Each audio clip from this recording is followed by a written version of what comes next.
शिवसेनेचे आमदार राजेश क्षीरसागर यांनी मंत्रिपद न मिळाल्याबाबत उघडपणे नाराजी व्यक्त केली आहे. 2024च्या निवडणुकीनंतर मंत्रिपदाची अपेक्षा होती, मात्र पक्षासाठी सातत्यानं संघर्ष करूनही आपल्याला डावलण्यात आलं अशी खंत त्यांनी व्यक्त केली आहे. 2022 मध्ये एकनाथ शिंदेंच्या भूमिकेला कोल्हापुरातनं सर्वप्रथम पाठिंबा दिल्याचं सांगत पक्षवाढीसाठी आपण मोठे कष्ट घेतल्याचा दावा त्यांनी केला.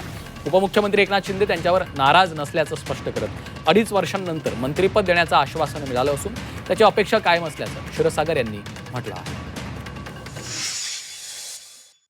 मंत्रिपद महामंडळ बघा, सुरुवातीला 2024च्या निवडणुकीनंतर मला अपेक्षा होती. खरं म्हणजे 2014ला देखील अशाच पद्धतीनं सगळ्यांनी एकत्र येऊन मग पक्षासाठी प्रामाणिक आणि कडवटपणे काम करायचं नाही का? हे काम करत असताना अनेक गटातटाची माणसं पक्षात येत असतात आणि सगळ्यांनी मिळून घेऊन जर आम्हालाच बाजूला करायचं आणि वरिष्ठांनी त्याची दखल घ्यावी, हे कितपत योग्य आहे? कारण 2014ला देखील अशीच परिस्थिती झाली. माझं नाव 1 नंबरला. म्हणजे मला आता प्रश्न पडला आहे की तुम्हाला सगळ्यांना कळते, तुम्ही प्रत्येक एक्सपॅन्शनला पहिला फोटो माझा लावता की यांचे मंत्रिपद होईल. कारण माझी सिनियरिटी आहे, माझं पक्षासाठी योगदान आहे, पक्ष वाढवण्यासाठी मी प्रचंड कष्ट केलेला आहे.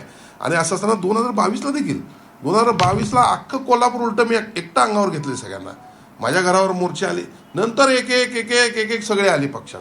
पण पहिला कोण होतं? हा राजेश क्षीरसागर निधड्या छातीनं लढला ना.